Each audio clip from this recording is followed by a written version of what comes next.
Shakespeare's Macbeth is one of the most studied plays of all time. There are literally hundreds of millions of pages of information about it out there on the internet. It would be impossible for one human being to learn all of this information in one lifetime. But luckily, to smash a GCSE exam on Macbeth, you don't need to know all of that. I've got 15 years of experience of teaching people how to do well in this exam, and I've also studied all of the past paper questions that have come up for this question, and I'm going to give you all of that knowledge in 5 minutes. Let's go.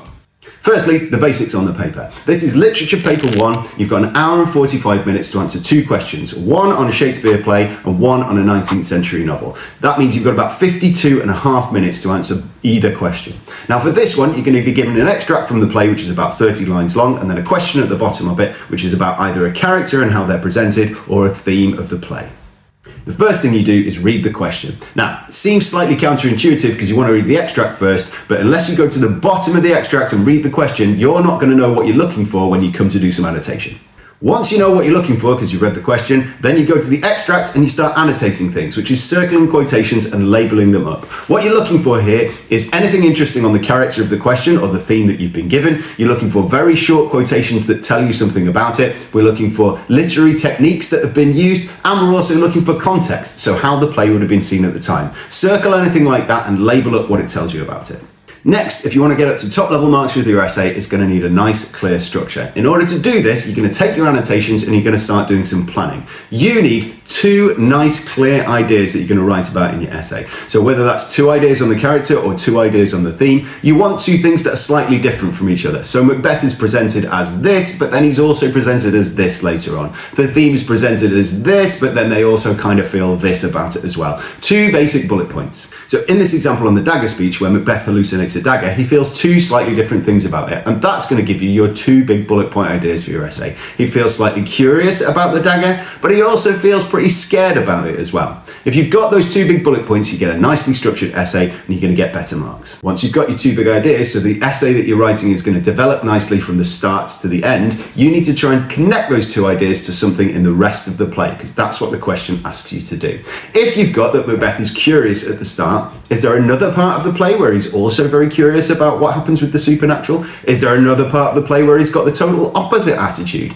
Any way you can make some sort of connection from your big idea on the extract to something in the rest of the play, plot out that idea as well. So that gives you in total a 4 bullet point plan. 2 ideas on the extract, 2 ideas on the rest of the play.